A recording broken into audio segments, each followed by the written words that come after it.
আসসালামাইকুম ভিউয়ার্স, আমি দেখেন কি কাটতেছি বসে বসে। আমি মাছ কাটতেছি, নদীর চেলা মাছ। এত মজা এবং সুস্বাদু। এর আগে মুরগি কেটেছি, সেগুলো একটু দেখা যাচ্ছে। আর এখন আমি মাছগুলো এক সাইডে নিয়ে কেটে ভালো করে ধুয়ে শুধু পেঁয়াজ আর হলুদ আর মরিচ দিয়ে আমি বেশি করে তেল দিয়ে সুন্দর করে মাখিয়ে বসাচ্ছি। দেখেন একদম সুন্দরভাবে পেঁয়াজ আর মরিচটাকে ভালোভাবে মেখে নিলাম। এটার একটা পদ্ধতি আছে। আমি এগুলো পেঁয়াজ রসুন তেল আর কাঁচামরিচ এগুলো দিয়ে আমি 20 মিনিট রেখে দিই, তারপরে আমি মাখার পরে যে মাছ টমেটো দিয়ে ভালোভাবে চটকায় নিলাম। দেখেন মাছগুলো একদম ভালোভাবে ধুইছি, একটা মাছও ভাঙা নাই, টাটকা মাছ, নদীর চেলা মাছ, এত মজা এবং সুস্বাদু।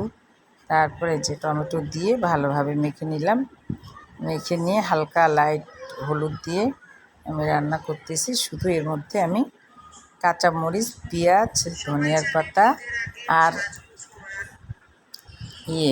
পেঁয়াজ আর সয়াবিন তেল দিয়ে লবণ দিয়ে রান্না করেছি, মজাদার সুস্বাদু।